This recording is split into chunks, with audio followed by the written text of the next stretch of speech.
Hey, Gamecock fans, welcome back to Alumni Game. I'm your host, Mike Ritchie, class of '06, back from Alaska, fresh off the boat. Got my Alaska hat.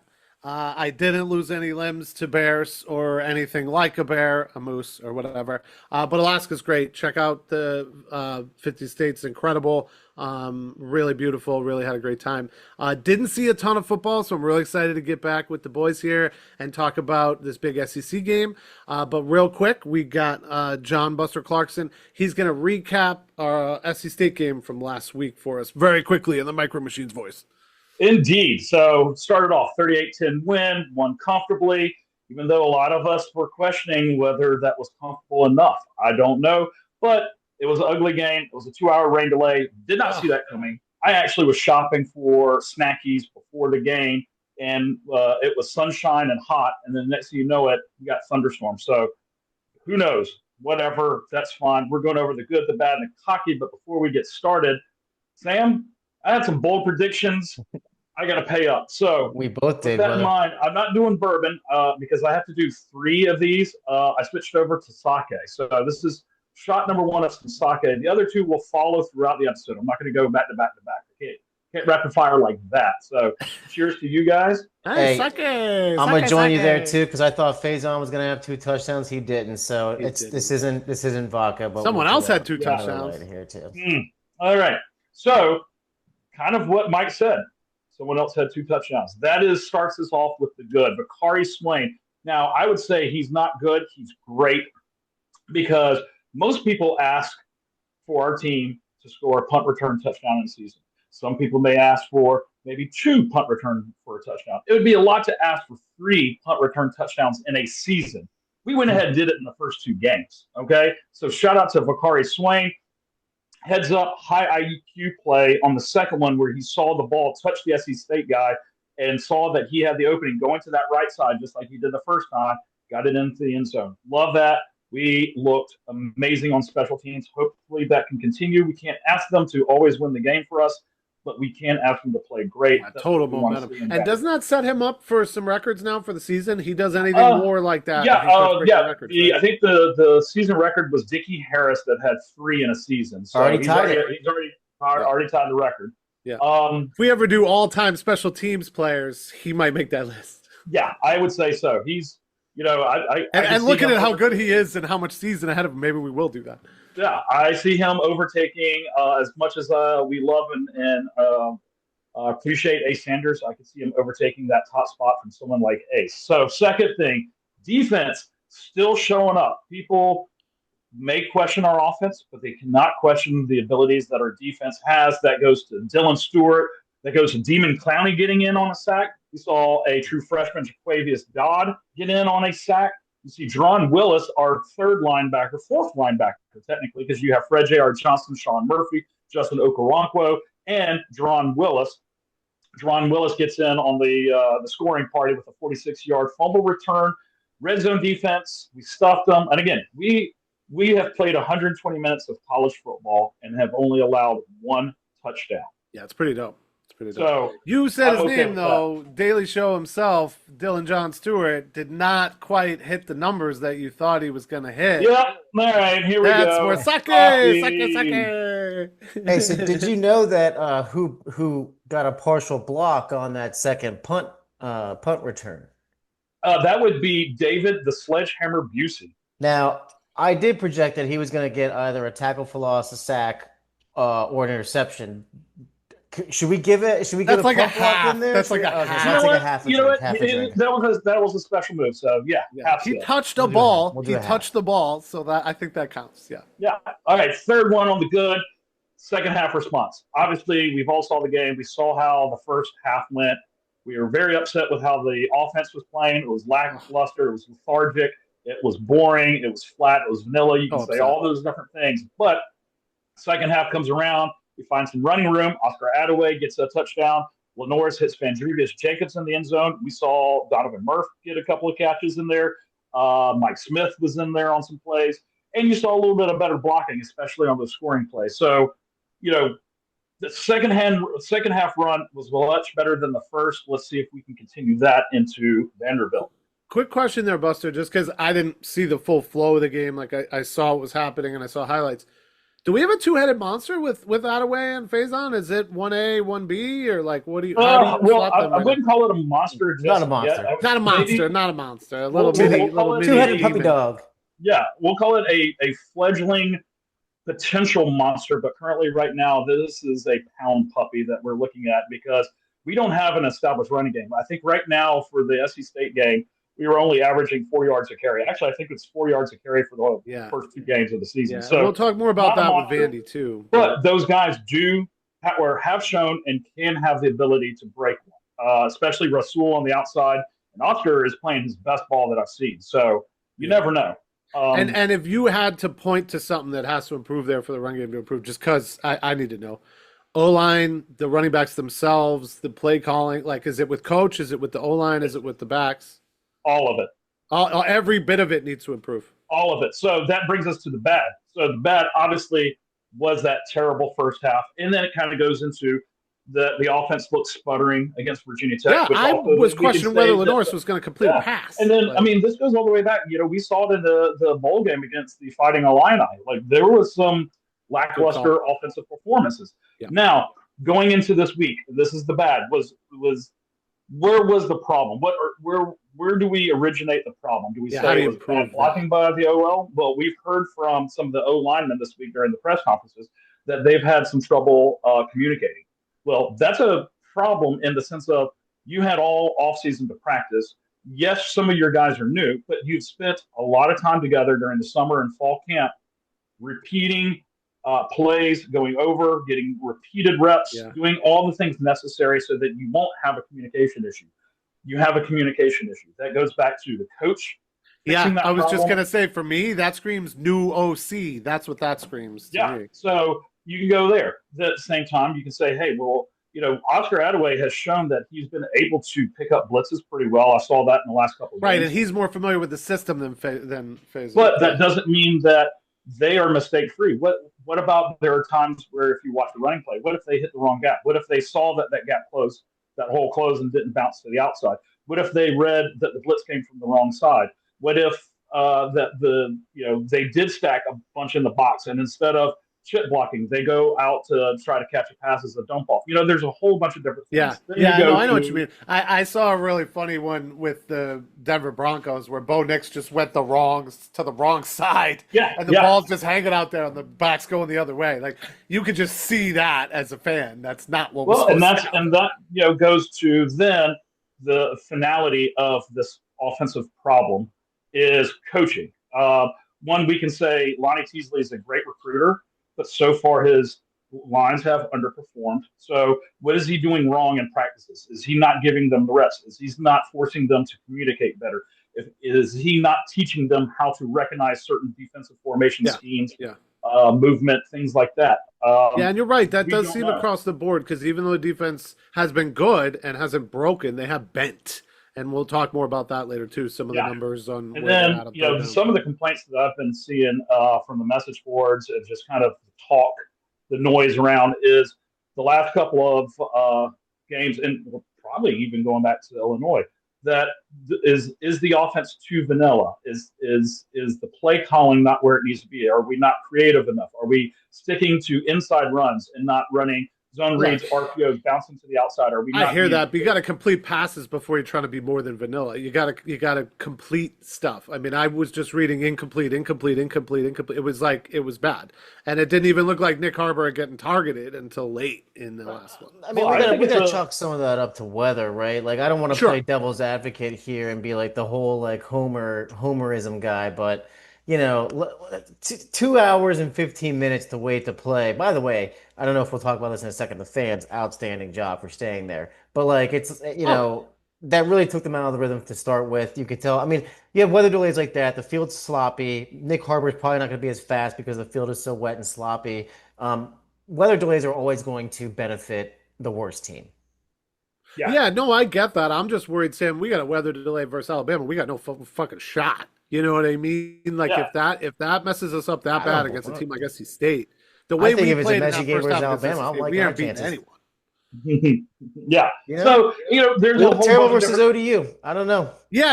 And it's early. It's so early. It's It's so very early. early. It's Yeah. it's still early, and so that kind of brings us to the idea that we'll get into in Vanderbilt. All the things that we have been talking about that are these bads, whether it's Yeah. bad O line blocking, missed assignments, not executing, like running backs not hitting the right hole, a vanilla offense. Is the coach calling a vanilla offense until something gets going before he can get creative, or vice versa, whatever the case may be.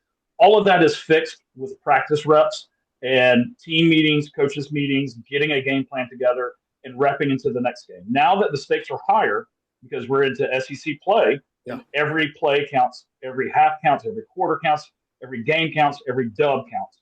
This is when the nail gets hit on the head. This is where the rubber meets the pavement, whatever This is why cliche you you want lift to all use. them weights.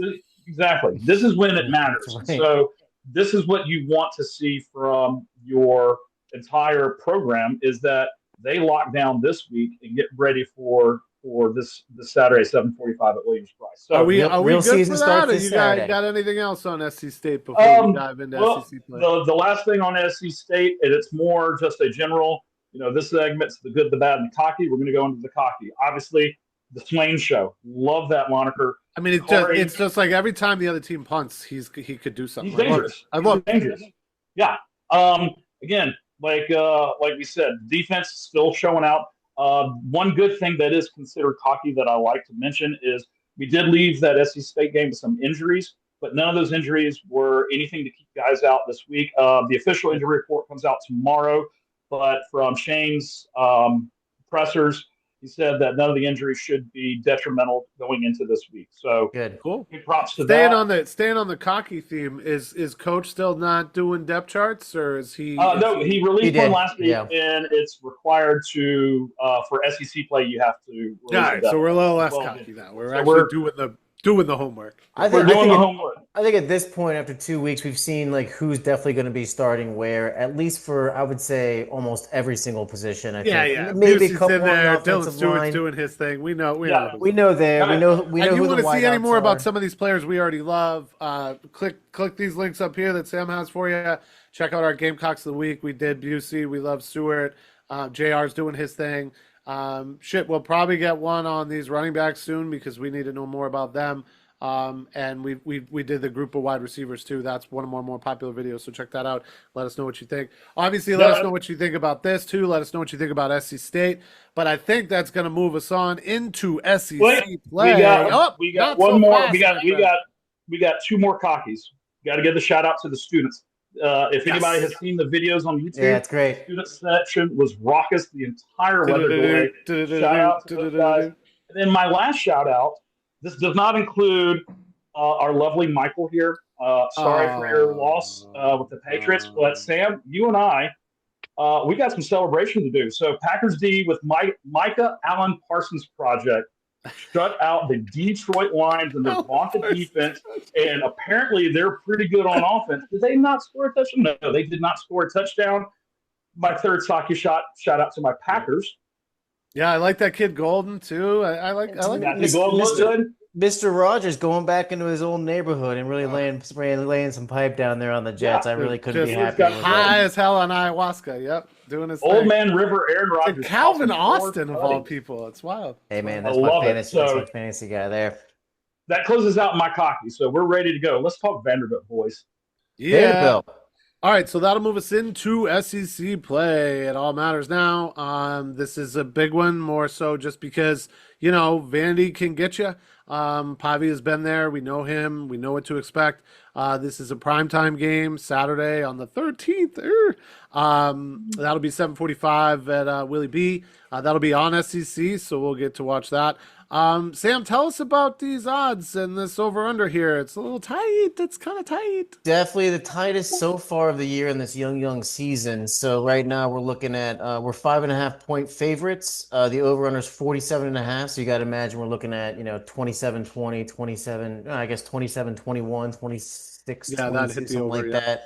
The FPI SPS Plus model forecast gives us a 65% win probability. New pregame stuff that we've going over that we just had to bring up because of the weather last week. It's supposed to be high near 84, mostly sunny, so no need to bring those umbrellas. It is Uh, South Carolina, so you never know, but you it never does know. sound You like a could get much better you forecast. never know. could get a thunderstorm in there. Vandy's coming off that big win over Virginia Tech, 44-20. They racked up about 500 yards. Fun facts: Gamecocks have won 16 straight versus I hate Vanderbilt. that That stat. can't I that don't can't like last that forever, stat. can it? That can't last forever, I can don't it? Can't like last that. forever. I wish you didn't talk about that. I don't like that one.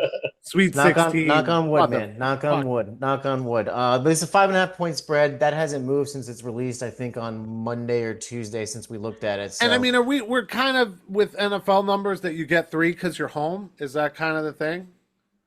I would imagine. I think it's probably a little bit more in college. 'Cause I think there's a little bit more of a college atmosphere Oh, type of, or more of a so home this is field pretty advantage. I close. would say Like, maybe 3.5 points is probably good for home field advantage in the Vandy is SEC. not ranked, yeah?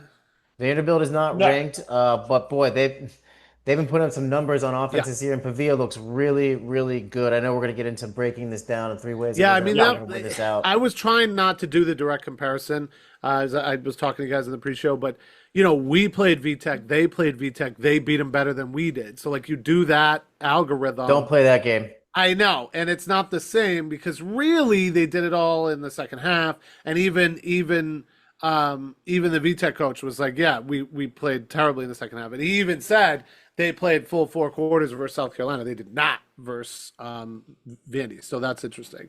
Um, I will say this: Virginia Tech did have a lead on Vanderbilt, correct? They did have a yeah, lead, yes. yeah, it was a comeback win. Yeah, Yeah. Yeah. Virginia Tech never had the lead on us. So if we were going to play the comparison game, we have to look at all measures. They allowed Virginia Tech to score 22 points. We did not allow a single touchdown from yeah, Virginia Tech. and I would just So, say as games have gone on, I feel like every quarter we look better than we did the last one, especially last week. yeah, First half I could just get rid of. Second half was kind of fine.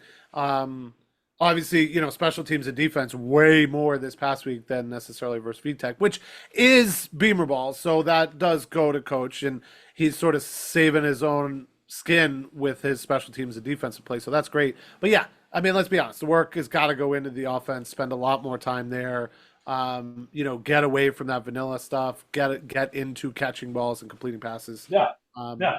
Well, I mean, the thing is, we're in the SEC. We know defense wins football games. So, like, the idea is that if we're looking at this and we're talking our three keys to the game, as we've done the last 2 weeks, we do it. keys, get those keys. Key ones, keys. The first key obviously is get off the field on third down. Sam, you brought up some great points. What was it like? POTUS are converting almost half. Vandy's 11 for 16 converting third downs this year. I mean, that's probably. I Pretty mean, good. that's Pretty freaking good. pretty incredible. By contrast, we're giving up 44.4% conversions to offenses. That includes Virginia Tech and SC State. That is good enough for 90th in the entire nation. I'm not No. really happy about that. Top 100. Despite our yeah, we're not 100, not 100 But yet. again, Our bending and defense not has been breaking, like giving that That's up exactly and what letting it it is. convert it, but not scoring. That's exactly what it is, and we're not giving up touchdowns, which is great. That being said, that's not going to last against Vandy because Pavia's got himself. I mean, he's been on fire. We're going to get some stats on him later on, but he's been absolutely on fire in this short season. Really has like turned around his completion percentage, things like that. You'd like to see a little bit more aggressive kind of play calling, maybe a little bit more blitz zones. We played a lot of man with Cisse and the safeties on the outside, playing on islands. That might change this weekend. I get the sense that now that we're in the SEC, we might see a little bit more NFL type packages of zone blitz schemes. Oh yeah, dude. So my thing, and I thought about it this week. Like yes, we can have these monikers like bend and don't break and stuff like that. If I'm going to use a moniker, looking at the way that the defense has played the last 2 weeks, I look at them as opportunistic. Like these guys are not out there to just force a stop. Like kind of wear you down. What they do is they're so aggressive. They're predators.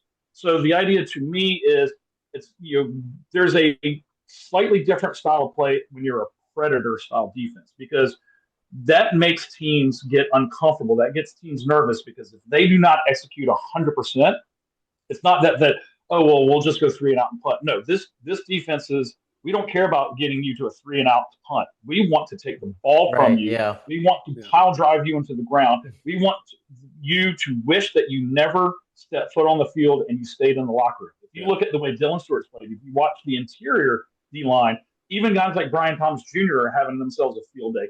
Fred J.R. Johnson, you talked about it, Sam, with David Busey. I saw a couple big hits coming from the back end. Obviously, I don't know if you saw this, Mike, with your trip to the Great White North in Alaska, but there was a play that was very Jadavian-esque where Dylan Stewart got into the backfield and destroyed the running back. Oh, like the Michigan play.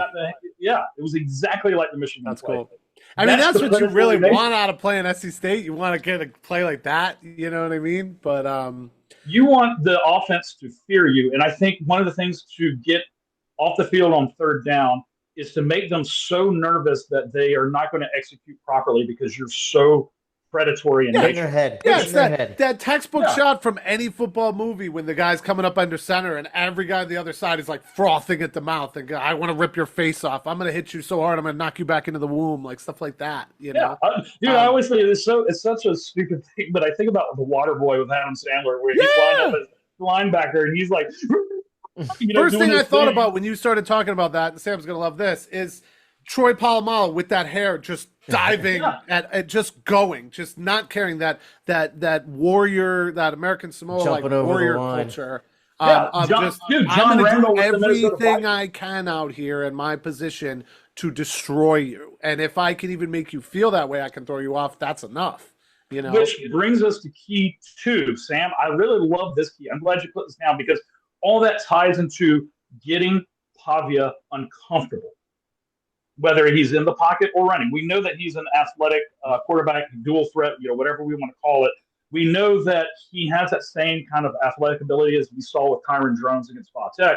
The biggest difference is he's also a pretty damn good passer. So the idea is that if you can get him uncomfortable in the run game, whether it's contained, blowing up their offensive line, getting in the backfield, or, in the passing game where you're throwing in some exotic blitzes, you have Dylan Stewart coming off the edge like a wild animal, Fred J.R. Johnson maybe playing a spy. I don't know. But obviously, we got the speed at linebacker to play a spy type of defense at the linebacker position. The idea is, Sam, get Pavia uncomfortable. Yeah. Mike, I could see a situation, Mike and Buster, I could see a situation where they run an RPO and Dylan Stewart or JT Gear is coming off the end, or I don't know, maybe even Sean Murphy if he's coming in from the wide linebacker position. Pavia hands it off, but like the end is still the man and just crushing Pavia right really early in the game because he's technically kind of a runner, just hitting him and making a statement like, hey, we understand that you just handed the ball off, but guess what? You're going to think, when you want to run, I know he's got 100 years. Pavia, by the way, 32 of 43, 468 yards this year and 5 touchdowns. Like he's throwing the ball very, very well. Yeah. Mm-hmm. So if they're running that RPO and he hands it off, like, if you're in there, take a shot on him. Like take a shot. He's a runner in that position. Make him think twice about scrambling. Like to the point where it's like, okay, if I run now, I'm going to get hit by Dylan Stewart again. Like I could see there being a position in which, you don't want to take any extra flags. You don't want to take any penalties. But an RPO situation, he's a runner. You might want to hit him to get the crowd involved very, very early and to make sure you tell him the thing is, like, hey, this is SEC football yet again for year 2025. In the preseason, Diego did have a little something to say about us when he said that this was their biggest game. They circled it on the calendar. Well, first of all, you're like our SEC home opener is your biggest game. It should be, if you're talking championships, your biggest game should be the SEC championship or the national championship or some level of playoff game, like not week 3 in the regular season. Right. But the fact is, he said a little something, and to me, I feel like the defense, you shouldn't have to use that as locker room material. I'm pretty sure in some form or another we do. But what you should do is make him regret that he ever said those things. Literally mid-play, in his mind, he should be, damn, I really shouldn't have said that shit. This motherfucker's coming after me. All right, so we're continuing on with these keys. Look at all these keys we got here. So many keys. I forgot the whole reaction thing. Yeah, we got emojis for you. Come on. So I did have a few more, just a couple of things that kind of go with this Pavia being uncomfortable thing, which I like. He's got tight pants or something like that. Cedric Alexander right away. They got a running game, and we don't so much. Cedric Alexander averaging over 7 yards a touch. He has been a big piece for them. I think you go at him, you focus on him. You shut him down. That makes Pavia have to throw. And then from there, you just limit the big throw. Limit the big play, right? Pavia threw 2 big TDs last week against VTech. A 54-yarder to Bryson Coleman. Watch out for him. And another 26-yarder to Trey Richardson. I believe that was the one-handed one. So get him and watch those hands. I think you can they do still that. have Eli Stowers, the tight end, too. Yeah. So for me, they move the chains and they do that between the 20s. Fine. Our defense is kind of allowing that anyways from some of those stats we don't love that Sam pointed to. But I'm okay with 90th in the nation there as long as you tighten up in the red zone and then Alexander can't run it in. Pavia has to do it. You can get to him. You just limit the big play, right? And that would mean, from 50 yards and further out and in the middle of the field. That's where I'm worried about Pavia hitting big. Yeah. Are we kind of in agreement? The idea is that we will be okay. We would be in agreement as Gamecock fans that if we were, say, outside the top 50 in yards allowed, but inside the top 10 in scoring allowed, right? That basically means you just keep it within the 20s and you don't get them into the end zone or kick. I would add and number one in takeaways. Yeah, I'll take it. I would add, yes, I would add in the big play in defense, like sacks for fumbles, which D-Stu should be doing soon, and and stuff like that. and tipped passes. And continuing in special teams. I don't need to do everything, but get a finger on another one, something, whatever. That can cause mayhem everywhere, right? Even just getting a finger on a kick, you can run it back. And we know Swain will do that. So give any advantage to the players that already have an advantage, like Swain. Give him some space, give some trickeration, right? Maybe we'll even do one of those where he's a guy, you think the guy has it, but it's really over there and it's the other guy, we could play to that with Swain now. We could do things on special teams just from how electric he's been because coaches are going to fear it.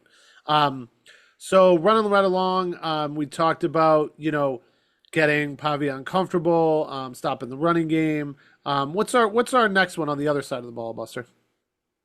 Sam, take this one because I like what you put down in our, obviously, as you guys know. It's an RPO. I thought we were going to run. We're going to pass. Well, it's one of those where everybody knows that when you do a podcast, we have a pre-show, we have notes, we talk about it. Sam brought up some great points on key 3, and I'm like, dude, you gotta show this one off because I like what you're saying here because there's some really good points that need to be made that goes beyond the complaints that we talked about in the SC State breakdown, right? So this is if all those things are fixed, or the coaches have that coaches meeting during the week and say, hey, we got to tighten the freaking ship right now. This is where the brass tacks comes into play, and Sam hit the nail on the head perfectly with some of this stuff. Oh, I appreciate that. I really didn't think I did, but here we go. I think you just got to get into rhythm offensively immediately, right? And that starts right here in practice this week. Just unleash LaNorris. It's the SEC. So I think I was beating around the bush when I wrote a lot of these notes yesterday. I think you just gotta unleash him right now. You look at the last 2 games. We kind of started off by giving off a lot of touches to add away, a lot of touches to phase on. That's great. You want to get them involved early. A lot of obviously they're running kind of a little, not necessarily a whole lot of RPOs. We're throw South Carolina State with the beginning when he incomplete out of the way. Yeah. Get him running in the zone immediately. Make him the primary ball caller of the ball immediately, right? Run around with some draws to the left, some runs to the right. We hate. You want to run him more, like designed runs. Get him involved. He seems to be a better passer when he's involved in the So what I mean by that is he seems to be he gets into the zone when he's running and give him a couple good plays where he can get 4 or 5 yards, 6 or 7 yards. He seems to like contact. I would say he does like contact. He's a huge dude. I mean, he's 6'3", 240. 6'3", 240. Yeah. Let's. He's like LeBron going to the hoop. He wants to bump. He wants to hit. And we saw he's got the breakout speed from LSU last year. So I like the play calling at the very beginning from Mike Shula, the very first game very first drive against Virginia Tech. But let's just get a little bit more aggressive here very, very early. By a couple outside runs, right? Try to bounce it outside with LaNorris, fake off a little RPO. I don't even want to do the RPO, the play action run to the right, run it to the left, a little read or whatever. get in rhythm immediately. It starts with practice, but like just get number And 16 yeah, and see if you can immediately get the running, edge get his even. blood pressure up. Yeah. Let's get the fans behind it. That'll start a rhythm. Do you think? Because I did hear that, and this is according to potential insiders, rumors, etc., that LaNorris did go to Coach Shula, the OC, and say, "Hey, let me run more. Like we are a better rhythm team offensively when I get out there and give a new element for the defense to have to cover." So the idea is that if LaNorris is asking for the ball, yes, there is a line that we don't want to cross where he gets the ball too much, he gets too tired. There's the Right. higher risk for injury, et cetera, et cetera. But this offense, and this goes to the Clemson game and a lot of our games last year, where the offense tends to run better because I don't know if it's psychological or what, but when you get LaNorris to run these kind of plays, design runs, or he gets out on a big gain and makes some guys miss, or honestly bowls right into them and like Yeah, knocks them just runs him over. over. That something about that gets the offense fired up to the point where then everybody seems to execute a little bit better. Yeah. That your routes are a little bit crisper. Your running backs hit the hole a little bit harder. You Yeah, and are sustaining Final blocks a drive little bit versus longer. Virginia Tech is a perfect example of that. He had yeah, two, and I two think amazing runs. I think that's kind of clear here that we're just in our own heads, right? A 2 hour delay that fucks us up.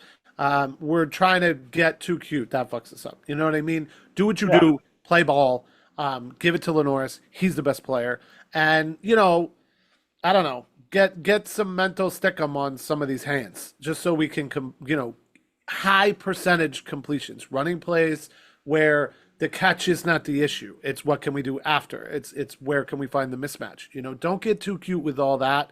I think you did a little bit with SC State. I think you had plays you wanted to run, you felt you had to run.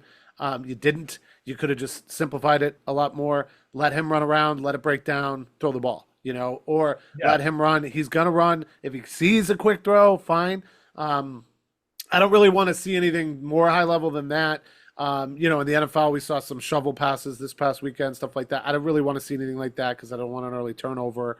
But at the same time, like the running game isn't quite ready. So I think, one develops into the other. Usually I think the running game leads to the pass game, right? I think the opposite is true here, except that LaNorris is the one who's Well, got I mean, that's really- that's the norm, Mike. Like the idea that from the NFL level and just general football is like the run sets up the pass. There's nothing in the books that says that has to be set in stone. Yeah, it depends Why on can't our pass set up our run here? Why can't LaNorris be LaNorris set up everything?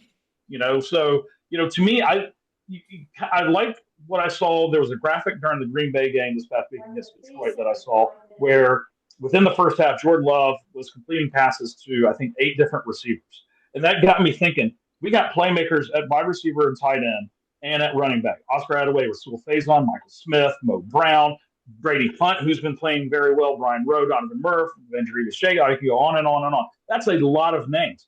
Spread the ball out to those playmakers. Someone is going to be available on every given play at some level. Get the ball out, let them make the play, get that defense spread out where they don't know who to cover, what play to call, or what defense or what blitz to call, to the point where they're they're not going to know which way is up. Yeah. You look at so last year there were some similarities in how he started offensively, and specifically the Old Dominion game was rough to watch. Then like even the SC opener against Kentucky, it was kind of more so a defensive win, right? Mm-hmm. I think everyone agrees on that one. But then you get into the LSU game. That's where kind of this offense started to shine. It's a shame that LaNorris got hurt, because if he hadn't gotten hurt and let's face it, a couple questionable calls, there's no telling what could have happened. Yeah, and a missed kick. Yeah. That 80-yard or 75-yard touchdown he had, like, that was started the entire rhythm for the offensive line for the rest of that season. I know we had Ole Miss, but obviously LaNorris Sellers was coming off of that injury a little bit, so he was still a little bit hurt. Do that again, right? Let's not overcomplicate this. Put the ball in LaNorris Sellers' hands, like Mike said, like you guys said. Spread out with a couple of different tight ends and wide receivers on the end. Maybe just let them ball. And let's just see what happens, right? Like, if this is Pavia versus LaNorris Sellers, let's just make it Pavia versus LaNorris Sellers and see what happens.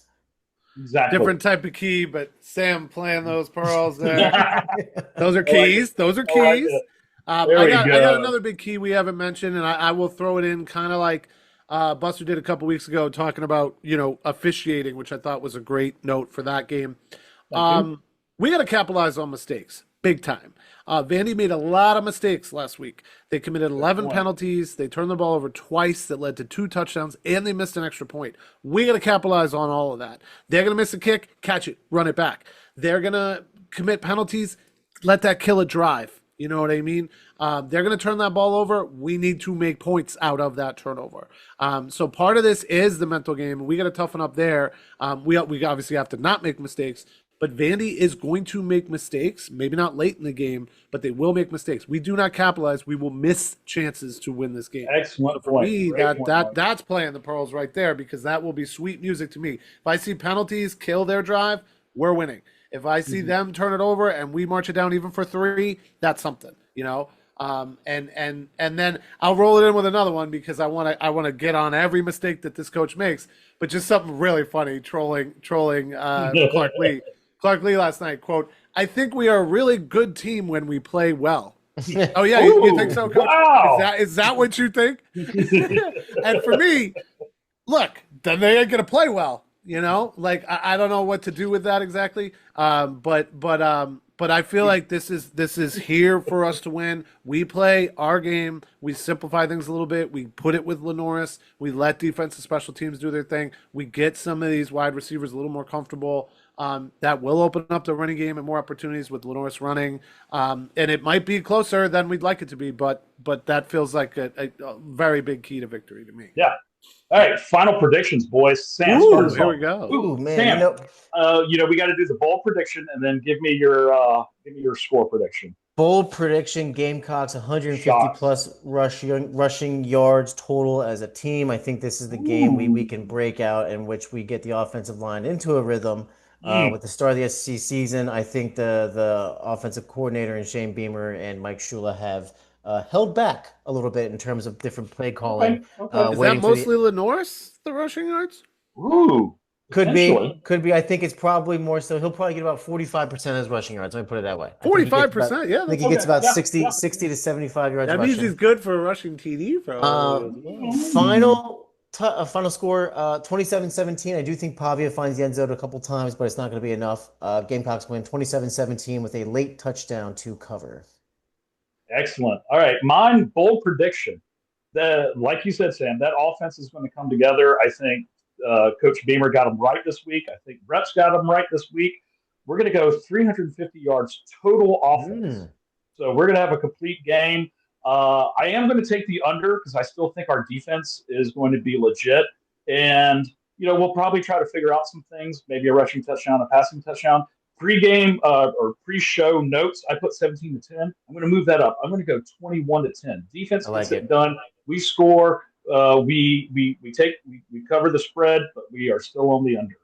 That's a good number. I like that. I'm gonna squeeze like right in between you guys, like parallel park my little Fiat right in between you guys. And I'm gonna say 24-14. I'm gonna say much closer than we would like on the strength of the defense, and I think it might even be a late field goal that helps us cover. That we're driving and we're really trying to kill clock, but not so much that we give it away. Get that field goal, put it up 10, 24-14. I think it's going to be a little closer than we'd like. I think we will make Vandy struggle on offense, but I'm not sure that we shake everything off of our offensive woes as well. Okay. Reasonable. Unbiased. We're nothing if not reasonable and unbiased on this show. Bold prediction, we will. What's that? Bold prediction? Another special teams score. I don't know exactly. Swain? I want it to be Swain. I really want to say that, so I'm just going to say that. And if there's sake available next week, I will gladly drink it. If not, you know what, Sam, he's getting it out. He says a special team score. So as long as we kick a field goal or an extra point. No. There we I'm going to say something a little different. Maybe a kickoff, maybe a block for a return, which would technically be special teams.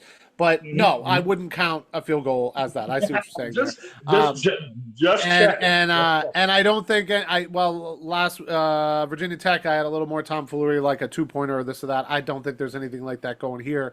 But if you remember, I think it was it the Illinois game where we made that pass in the end zone to like run it back. I think there's something like that. I think we find a way to get it to Swain, or at least, like I said, that where you fake catch it and it's really the guy over there, like something like that coach might add in the mix, just because special teams is very good, and go with that. Dude, Mason Love, like Mason Love, Kai Kroger type pass, like carrying on the tradition, that would be phenomenal. Yep.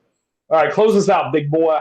So that's gonna do it for another episode. Oh wait, remember to like. We need to get their predictions. What? We need to make sure people tell us their predictions. What do we got going on? And please tell us yours for this that. game, what you want to see on future games, future Gamecocks of the week, because those have been very popular. We're also going to do our second half of the season breakdown eventually, probably a little closer to those games.